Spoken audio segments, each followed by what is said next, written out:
Well, look, Chairman Powell, we appreciate you being here, and I say to the chair of the committee that this is the House. The Senate does nominations.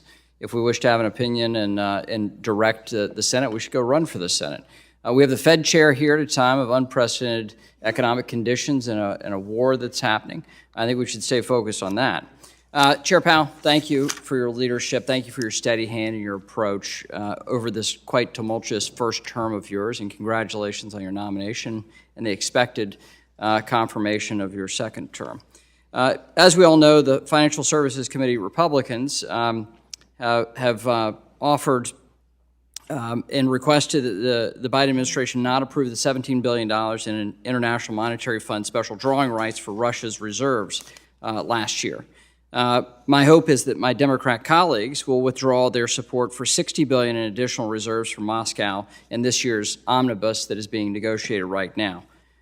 We stand in a bipartisan way with the people of Ukraine, and we are grateful for their bravery, and we want to do everything in our power to assist and support them. Again, thank you, Chair Powell, for your leadership. America is facing the worst inflation we've seen in 4 decades because of Democrats' reckless spending here on Capitol Hill. Instead of a course correction, House Democrats keep hoping the Senate will take up the $2 trillion in new spending through Build Back Better, or whatever they're going to call it. This would only make rising prices worse for families across the country. A Wharton budget model estimates the average American family spent $3,500 more last year to keep up with rising prices. Nowhere is this more evident than at the supermarket, where folks are seeing a 22% increase in grocery bills, according to a recent KPMG study.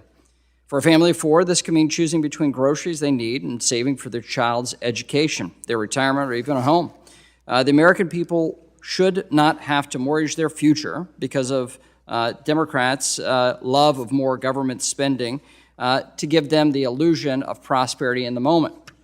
And despite what we've heard from President Biden last night, simply telling people they're better off does not, in fact, make it true. However, I'm pleased that the President sided with Republicans instead of Senator Warren, Elizabeth Warren, when we renominated you, Chairman Powell, when he renominated you to chair the Federal Reserve. But as you know, Chair Powell, you have an enormous task ahead of you. As one of your predecessors famously said, the Fed's job is to take away the punch bowl just as the party starts to warm up. But the Democrats have drunk deep, and they want to move on to the harder stuff. That is a risk for our economy. We can't let that happen. I was pleased to see the Fed reject the notion of personal accounts by the central bank. As we've seen recently in Canada, and there are unprecedented use of emergency powers to freeze hundreds of bank accounts, we need to ask not just how financial authorities can be used, but also how they could potentially be abused. It's disturbing that some Democrats refuse to see this danger and may actually view it as an opportunity to rationalize more government involvement in America's everyday lives. And that's why I sent a letter to regulators today asking for clarity on what this disturbing move that we've seen in Canada could be, if anything to that accord could be done here in the United States, and what we should do to prevent it. And I look forward to hearing their feedback. Again, Chair Powell, thank you for being here. These are unprecedented times that you're serving. Thank you for your steady hand and your leadership and your willingness to answer questions using language that most of us can all understand. And with that, I yield back.